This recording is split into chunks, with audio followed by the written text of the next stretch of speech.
بسم اللہ الرحمن الرحیم. معزز و محترم مشائخ و علماء اسلام و معزز و محترم حاضرین و سامعین، اللہ تبارک و تعالیٰ کے فضل و کرم سے رمضان المبارک کے آخری عشرے کی آج 5ویں شب ہے، یعنی رمضان المبارک کی 25ویں شب اللہ تبارک و تعالیٰ نے امت محمدیہ کو عطا فرمائی ہے. حدیث میں نبی اکرم صلی اللہ علیہ وسلم کا فرمان ہے، من قام لیلۃ القدر ایمانا واحتسابا غفر له ما تقدم من ذنبه. سبحان اللہ. من قام لیلۃ القدر ایمانا واحتسابا غفر له ما تقدم من ذنبه. سبحان اللہ. جس شخص نے شب قدر کی رات کو پایا اور شب قدر کی رات کو اس نے قیام کیا، اگر اس کا یہ فعل ایمان و احتساب کے ساتھ ریاکاری سے پاک ہو، دکھلاوے سے پاک ہو، محض رب کی رضا کے لیے ہو، تو اللہ تبارک و تعالیٰ نے اس بندے کی گزری ہوئی زندگی کے تمام گناہوں پر معافی کا قدم پیش کیا. سبحان اللہ. اس کی گزری ہوئی زندگی کے گناہ بخش دیے گئے. قرآن مجید میں اللہ تبارک و تعالیٰ فرما چکا ہے، اِنَّا أَنزَلْنَاهُ فِي لَيْلَةِ الْقَدْرِ، بے شک ہم نے اس قرآن کو شب قدر میں نازل کیا ہے. پھر آگے جا کے فرمایا لیلۃ القدر خیر من الف شہر، شب قدر 1000 مہینے کی راتوں سے افضل ترین رات. شب قدر 1000 مہینے کی راتوں سے بہترین رات. اب شب قدر کو کہاں تلاش کریں؟ فیصلہ فرما دیا، ہم نے اس کو شب قدر میں اتارا. قرآن مجید نے دوسرے مقام پہ فیصلہ فرمایا، شہر رمضان الذی انزل فیہ القرآن. سبحان اللہ. رمضان المبارک کا مہینہ جس میں قرآن نازل کیا گیا، ھدی للناس وبینات من الہدی والفرقان، سبحان اللہ. لوگوں کے لیے ہدایت اور وبینات من الہدی، اور ہدایت کی واضح نشانیاں، والفرقان، اور حق و باطل کے درمیان فیصلہ کرنے کی قوت. اللہ تبارک و تعالیٰ نے فیصلہ کیا کہ رمضان میں قرآن نازل کیا گیا، سبحان اللہ. اور ادھر فرمایا شب قدر میں قرآن نازل ہوا. معلوم ہوا کہ اللہ تبارک و تعالیٰ نے سال کے 12 مہینوں میں سے جس مہینے میں شب قدر کو پوشیدہ فرمایا وہ رمضان المبارک کا مبارک مہینہ ہے. سبحان اللہ. حدیث میں نبی اکرم صلی اللہ علیہ وسلم کا فرمان ہے، صحیح بخاری میں اور دیگر احادیث میں بھی. حضور نبی اکرم صلی اللہ علیہ وسلم فرماتے ہیں، تحروا لیلۃ القدر فی العشر الاواخر من شہر رمضان. سبحان اللہ. شب قدر کو رمضان المبارک کے آخری عشرے میں تلاش کرو. آخری عشرہ، آخری 10 دن، جس کو دوسری روایت میں نبی اکرم صلی اللہ علیہ وسلم نے فرمایا وآخرہ عتق من النار. رمضان المبارک کے مہینے کے آخری عشرے کے 10 دن دوزخ سے آزادی حاصل کرنے کے 10 دن. ان 10 دنوں کے لیے فرمایا تحروا لیلۃ القدر فی العشر الاواخر من شہر رمضان. یہ لیلۃ القدر کو تلاش کرنا چاہو تو شب قدر کو تلاش کرو رمضان المبارک کے آخری عشرے میں. اور دوسری حدیث میں حضور نبی اکرم صلی اللہ علیہ وسلم کا فرمان ہے، تحروا لیلۃ القدر فی الوتر من العشر الاواخر من رمضان. سبحان اللہ. شب قدر کو تلاش کرو رمضان المبارک کے آخری عشرے کی طاق راتوں میں. طاق راتیں کون کون سی؟ 21 ہے، 23 ہے، 25 ہے، 27 ہے، 29 ہے. تحروا لیلۃ القدر فی الوتر من العشر الاواخر من رمضان. رمضان المبارک کے آخری عشرے کی طاق راتوں میں شب قدر کو تلاش کرو. حضور نبی اکرم صلی اللہ علیہ وسلم کے اس فرمان نے فیصلہ کیا ہے کہ یہ 5 راتوں کے اندر پوشیدہ رکھی گئی، جو شخص اس کو تلاش کرنا چاہے 5 راتوں میں تلاش کرے، اللہ تبارک و تعالیٰ اس کو ضرور عطا فرمائے گا۔ اور ایک اور روایت ہے جس میں نبی اکرم صلی اللہ علیہ وسلم نے فرمایا فَلْتَمِسُوهَا فِي التَّاسِعَةِ وَالسَّابِعَةِ وَالْخَامِسَةِ، اس کو تلاش کرو، کون سی راتوں میں؟ فَلْتَمِسُوهَا فِي التَّاسِعَةِ وَالسَّابِعَةِ وَالْخَامِسَةِ، 9ویں شب میں، 7ویں شب میں، 5ویں شب میں۔ اللہ اکبر، کیا فیصلہ فرمایا گیا؟ اس کو شب قدر کو تلاش کرو، 3 راتوں میں خصوصی حکم صادر فرما دیے، ان میں سے ایک 9ویں شب ہے، ایک 7ویں شب ہے، ایک 5ویں شب ہے۔ تو 9ویں اور 7ویں تو ابھی آنے والی، تو آج کی رات جو ہمارے ہاں ہے یہ 5ویں شب ہے۔ معلوم ہوا کہ اس کے ساتھ بھی آقا کونین صلی اللہ علیہ وسلم نے ایک خصوصی اشارہ فرمایا گیا حدیث کے اندر۔ اس لیے میں آپ سے عرض کروں گا کہ اگر آج کی رات شب قدر کی تلاش میں آپ تھوڑی دیر کے لیے شب بیداری فرماتے ہیں، جتنا وقت آپ کے پاس ہو 2 رکعت اس میں پڑھ لیتے ہیں، اللہ کی بارگاہ میں مناجات کر لیتے ہیں، دعا مانگ لیتے ہیں، ہو سکتا ہے کسی خوش نصیب کا مقدر چمک جائے، اس کا ستارہ اوج ثریا پہ پہنچے اور اللہ تبارک و تعالیٰ اس پہ مہربان ہو جائے۔ اور پھر یہ جو آنے والی راتیں ہیں، ویسے تو پورے کا پورا عشرہ ہی بہت خصوصی حکم فرمایا گیا ہے، اس لیے میں عرض کروں گا کہ جو راتیں ابھی باقی ہیں ان کو غنیمت سمجھنا چاہیے، اس کے اندر کوشش کر کے اللہ تبارک و تعالیٰ کی بارگاہ میں اپنے گناہ پیش کرنے چاہیے اور ان کا اعتراف پیش کرنا چاہیے، اور پھر اپنی گناہوں پہ ندامت پیش کرنی چاہیے، اور پھر معافی کا مطالبہ کرنا چاہیے۔ اللہ رب العزت کے فضل و کرم سے آج رات نماز تراویح میں قرآن مجید کا جو حصہ ہمارے ہاں پڑھا جا رہا ہے یہ 29ویں پارے پر مشتمل ہے۔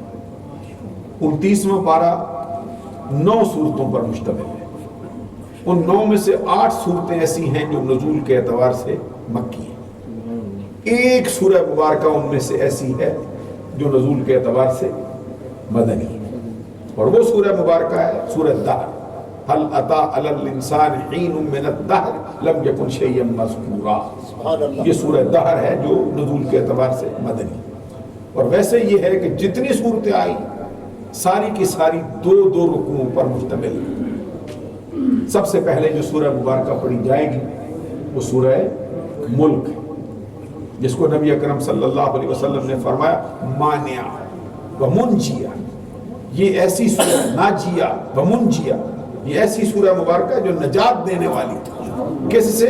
عذاب قبر سے، کس سے؟ دوزخ کی آگ سے، روکنے والی کس کو؟ عذاب قبر کو۔ اس کے بارے میں فرمایا گیا کہ حضور نبی اکرم صلی اللہ علیہ وسلم کے صحابہ کرام کے گروہ نے ایک مقام پر خیمہ نصب کیا، ان کو معلوم نہیں تھا کہ میں کس جگہ پہ خیمہ نصب کر رہا ہوں، میں اس کی طرف توجہ تھی، خیمہ نصب کیا تو پھر کیا دیکھتے ہیں کہ جہاں پہ خیمہ نصب کیا وہاں پہ سورہ ملک کی تلاوت کی آواز آ رہی، اول سے لے کر آخر تک پڑھ گئے صاحب۔ اس سے یہ بھی معلوم ہوا کہ اللہ تبارک و تعالیٰ کی عطا سے قبر والوں کو صرف زندگی نہیں بخشی جاتی بلکہ ان کو ایسا شعور عطا کیا جاتا ہے کہ ان کو قبر کے اندر بھی قرآن کی تلاوت کی اجازت دی جائے۔ سبحان اللہ، جب پوری کی پوری تلاوت انہوں نے سنی، بارگاہ رسالت میں حاضر ہوئے، سرکار مجھے معلوم نہیں تھا، تو ایسی جگہ پہ خیمہ لگ گیا ہے، اندر سے سورہ ملک کے پڑھنے کی آواز آ رہی۔ اس موقع پہ سرکار نے فرمایا یہ سورہ مبارکہ ایسی ہے جو دوزخ کی آگ سے نجات دینے والی، جو عذاب قبر سے نجات دینے والی۔ تبارک الذی بیدہ الملک وہو علی کل شیء قدیر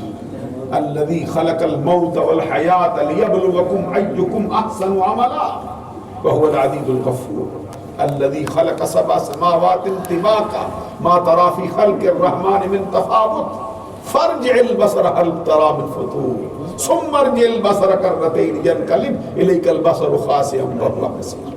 سبحان اللہ، انتہائی بابرکت ہے وہ ذات، بڑی بابرکت، بڑی برکت والی ہے وہ ذات جس کے قبضے میں ملکوں کی بادشاہ ہے، اللہ وہو علی کل شیء قدیر، اور وہ ہر چاہت پہ قادر ہے، ہر شے پہ قادر ہے، جو چاہتا ہے وہ کر گزارتا ہے۔ سبحان اللہ سبحان فرمائے. اللہ. اللہ تبارک و تعالیٰ کی شان بیان فرمائے. آگے فرمائے الذی خلق الموت والحیات لیبلوکم ایکم احسن عملا.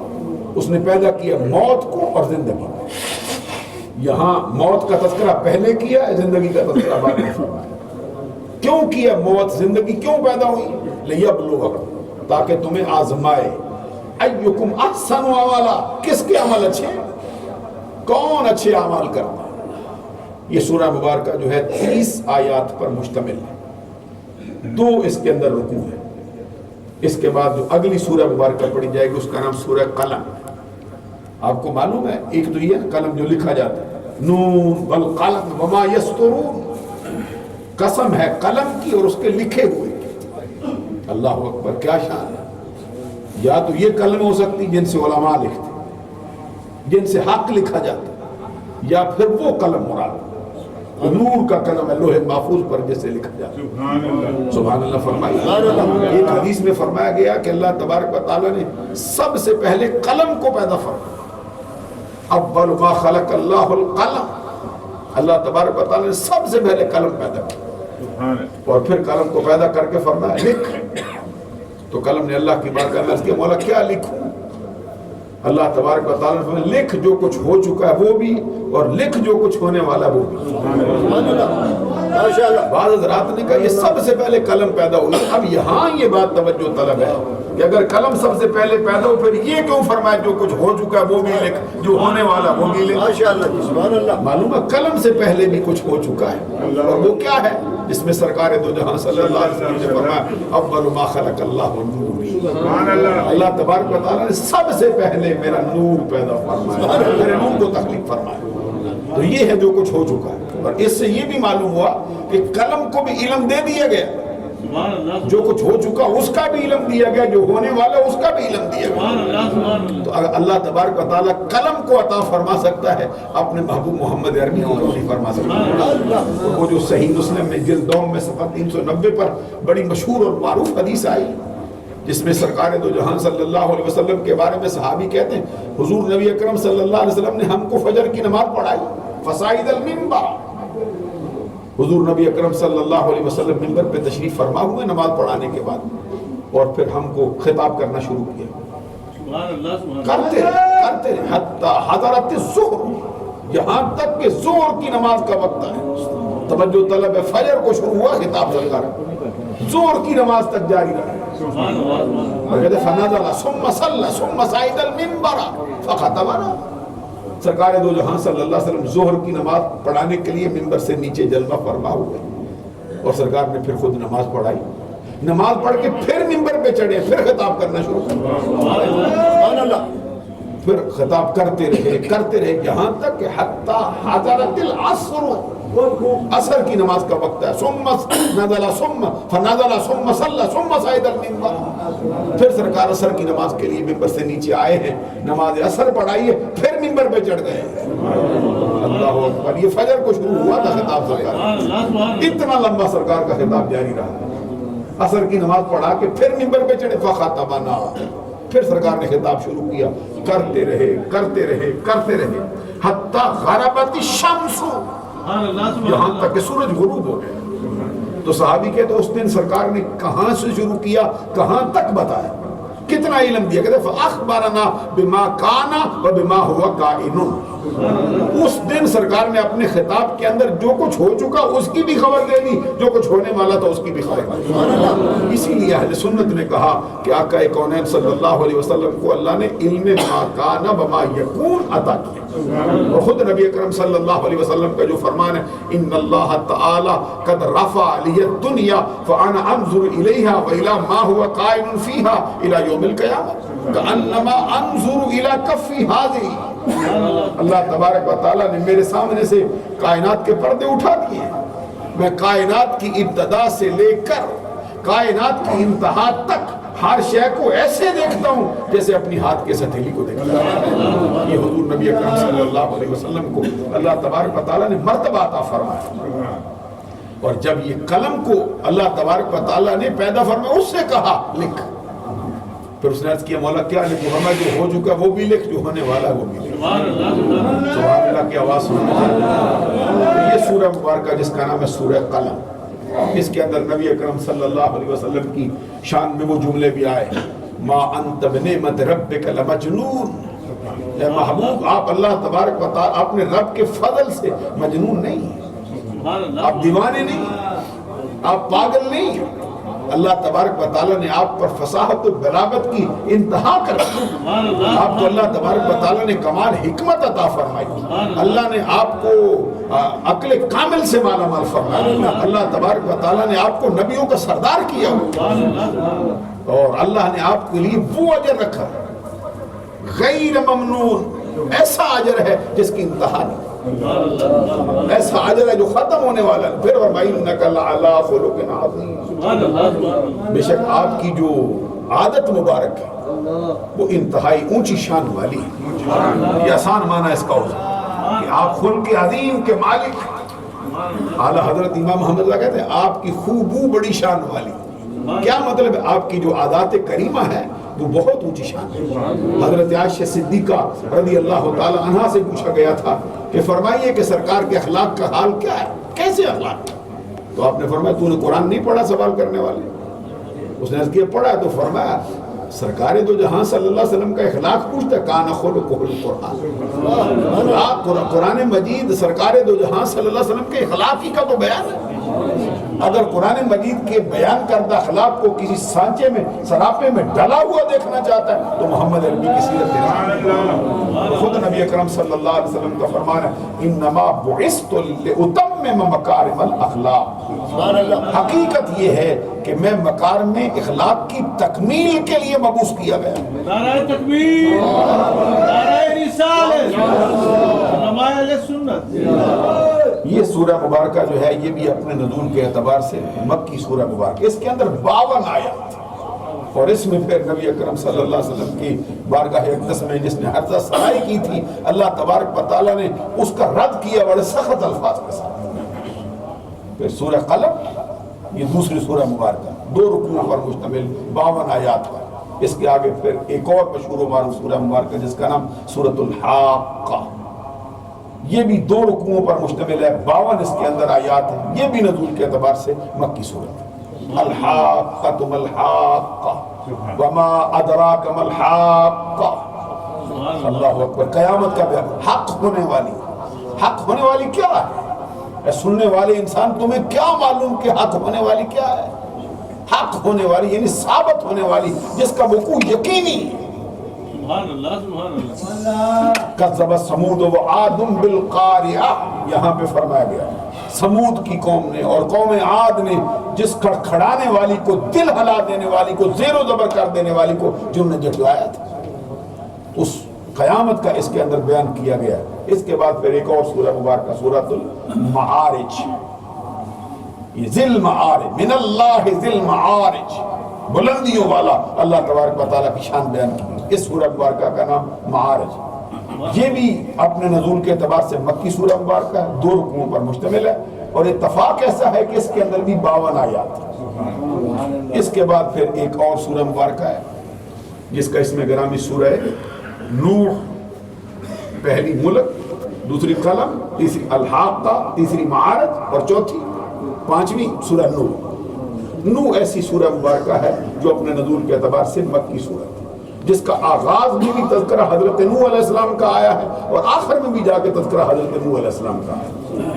اللہ تبارک و تعالیٰ کے برگزیدہ پیغمبر کے نام نامی اس میں گرامی سے منسوب کی گئی ہے، 2 رکوعوں پر مشتمل 44 اس کے اندر آیات۔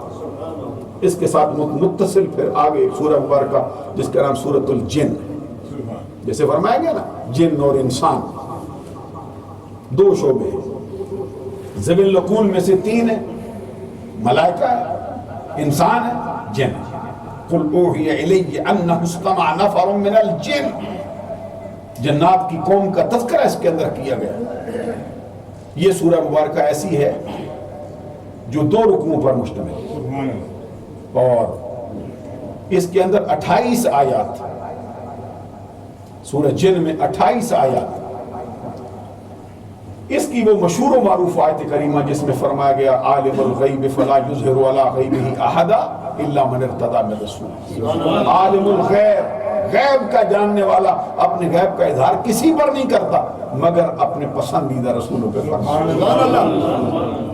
اور اس کے بعد پھر قرآن مجید کی مشہور و معروف سورہ مبارکہ جو قریب قریب ہر بچے کی زبان پہ ہے، سورہ مزمل. سبحان اللہ سبحان اللہ. سبحان اللہ کہنا.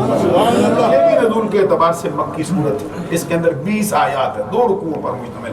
یا ایھا المزمل قم اللیل الا قلیلا نصفہ او انقص منہ قلیلا او زد علیہ ورتل القرآن ترتیلا. حضور نبی اکرم صلی اللہ علیہ وسلم کو حکم دیا گیا ہے اس کے اندر، اور سرکار کی نعت بیان کی گئی ہے، سرکار کے اوصاف کا تذکرہ کیا گیا، سرکار کے راتوں کے اٹھنے کا تذکرہ فرمایا گیا.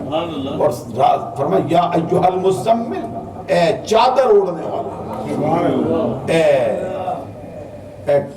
مزمل. سرکار کو اس کے ساتھ وصف کے ساتھ سرکار دو جہاں صلی اللہ علیہ وسلم کو خطاب کیا، راتوں کو اٹھیے الا قلیلا، مگر تھوڑا.